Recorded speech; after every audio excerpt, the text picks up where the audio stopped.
This is the story of Blueboy. Blueboy was a child of a wealthy family. He had a good education, he was a pretty popular kid, and he was blue. One evening, their family threw a party of sorts. I'm inclined to believe it was a 4th of July party, for there were fireworks. Attending the party was a girl Blueboy knew and secretly liked. He had a book he wanted to give her, but she kept avoiding him.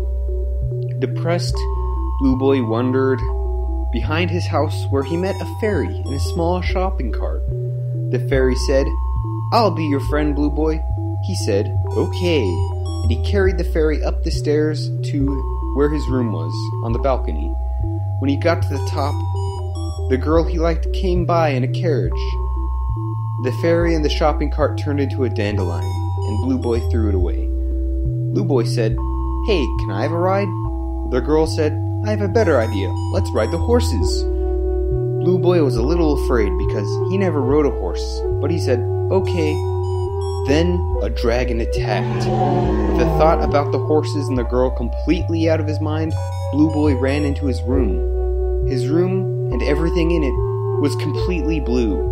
Everything, except the flags on his wall.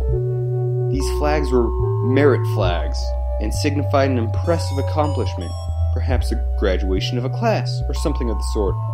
The dragon attack shook the room, and each merit flag fell until one flag remained, one of his first ones he had ever received. He felt ashamed to see it. With him were his servants, Helmet Head and Non-Helmet Head. Helmet Head wore a glass helmet. Helmet Head and Non-Helmet Head had wands that disappeared and reappeared at will. They wondered what they should do about the dragon. They concluded the only thing to do was to escape. There was a door in the wall that led to a hallway of sorts. The hallway was made up of what Helmet Head called cinnamon wood, which, when magically instilled, was indestructible. When they entered the hall, they saw themselves at the end of the hall, an effect the cinnamon wood had on reality. It mirrored reality, but in a slightly distorted way. Blueboy saw no reflection of himself. Helmet Head said, "Wait, this hall leads to the sewers, and the sewers lead to downtown." Non-Helmet Head said, "But that's the impoverished part of town." Blueboy said, "So you'd rather die here than go there?" And Non-Helmet Head answered, "Yes." Helmet Head began to cry, and his head swelled in his helmet. They realized they were all underwater, and they all began to cry. The end.